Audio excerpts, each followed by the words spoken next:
faction within the ZANU PF may be considering a referendum as another option in a way to try and quell down the temperatures. As the state media today ran a story with the headline ZANU PF open to a referendum, even though they insist that this is, I mean, they are not compelled by the Constitution to do so. And they speak this as the generals have actually demanded that if there is any attempt to amend the Constitution, Mnangagwa should go through the route of a referendum.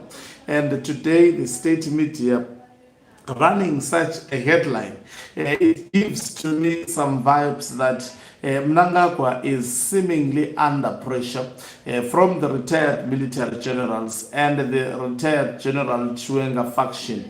In general, we are seeing numerous developments that point to the fact that things are not as people see them in ZANU PF. There is a lot of pressure that is exerted behind the scenes. Greetings and welcome to your lovely channel, the Hlonipani Global News. If you're watching us for the very first time, please do remember to press the red or black subscribe button so that next time when we beam live, you become the very first one to watch us.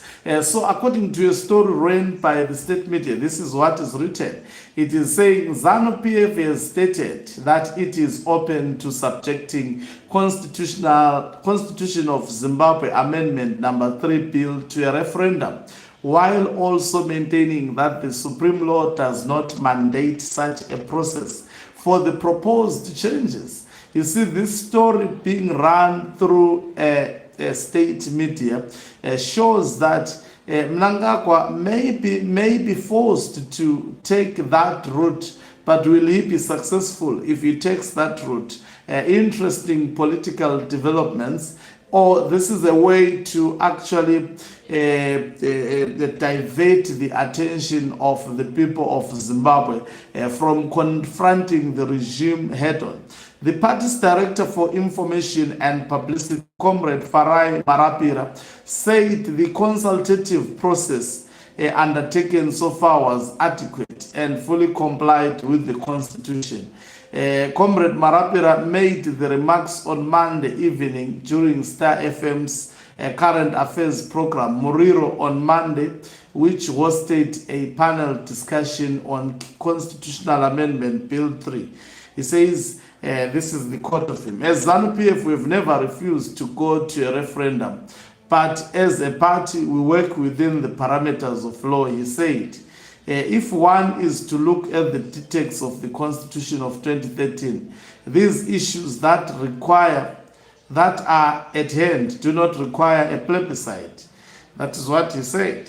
But this process that we have done is enough, and to my understanding, this issue was before the courts, and this is our stance as ZANU PF. Not that we have any fear of a plebiscite, but it's just that we work within the parameters of law.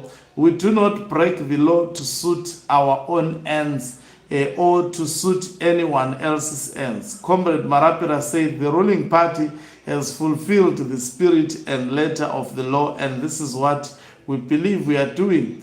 The proposed amendments are aimed at improving institutional effectiveness. We know this is hogwash. Comrade Marapira said that through the bill, Zimbabwe was looking at strengthening presidential accountability mechanism and enhancing institutional efficiency. That's another hogwash. These changes align with Vision 2030, reducing constitutional ambiguities and creating a governance framework which is conducive to rapid development, he said. Comrade Marapira also said extensive consultations were conducted around the bill in a reflection of public input. Justice, Legal and Parliamentary Affairs Portfolio Committee Chairperson, Comrade Edson Zopo Jr., who contributed to the discussion, said the proposal for Parliament to elect the President was unique to Zimbabwe.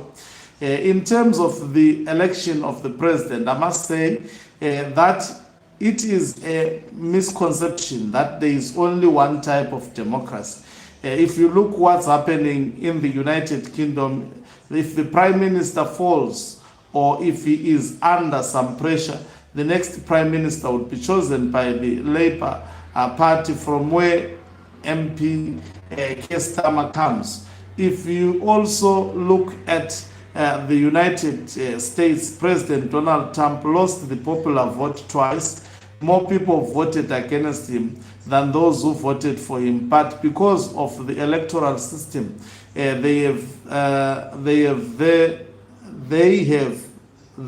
managed to win. Said comrades is lying.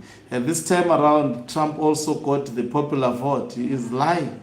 The second time he didn't get a popular vote, he lost the elections. You know, these people, they need to be challenged with what they are. The whole state media writing this hogwash without actually revising what the man has said. He added that allowing parliament to elect the president would have several benefits, including reducing election-related costs. The decision is to allow parliament to vote for the president The decision to allow parliament to vote for the president will reduce costs incredibly. Remember, this is not the first electoral amendment, and we have been through this process before, and constitutionally we have followed exactly what we did previously, and nobody objected, said Comrade Zopo. Addressing calls for a referendum, Comrade Zopo said the matter is before the courts and therefore sub judice, but Parliament's view was that a referendum was unnecessary. The issue is actually sub judice at the moment, but our view obviously as Parliament is that there is no need for a referendum. As you know, we have separation of powers in this country. The job of Parliament is to legislate, and it's the job of the courts to adjudicate any issue that might arise. So it is actually a case that is before the courts right now. We shall hear what input comes from the courts, but our view as Parliament was that a referendum was not necessary because we are extending the electoral cycle, said Comrade Zopo. Another panelist, Zwibarasekwa legislator Mr. Edwin Mushoriwa, expressed reservations about the bill, arguing that it contained several provisions that require further scrutiny. He said he did not support the proposal to transfer the voter registration function from the Zimbabwe Electoral Commission to the Registrar General's office, and also opposed the creation of a separate delimitation entity outside the Electoral Management Board. Debate on CAB 3 continues to generate interest across political divide, with supporters arguing that the amendment will improve government efficiency, while critics maintain that some provisions require further consultation and review. You know, in my view, I've never seen a state media writing. If you listened to this actual story, it somehow it brings an almost nearer to balanced view, because they also accommodated critics towards the end. It never happens in Zimbabwe. And also, you know, there is this parliamentary process which is giving an impression that it's all done regarding Constitutional Amendment Bill number 3 of 2026. But remember, there is also a court process of which even Zopo is saying we must wait for that court process to adjudicate. And they are saying they don't fear a referendum.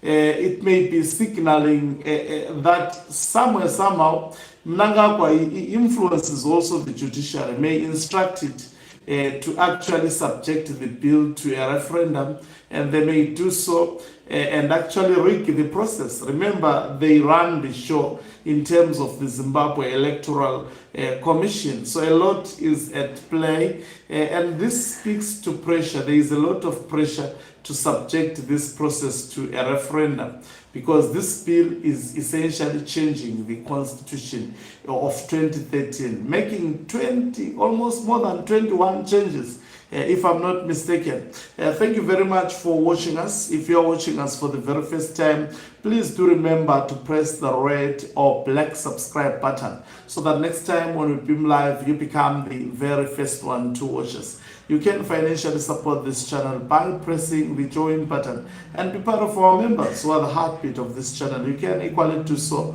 by pressing the thanks button and send us stars. Okancubo Mhlabane is signing off. Let me love and leave you. Let's meet on the other side of the live broadcast.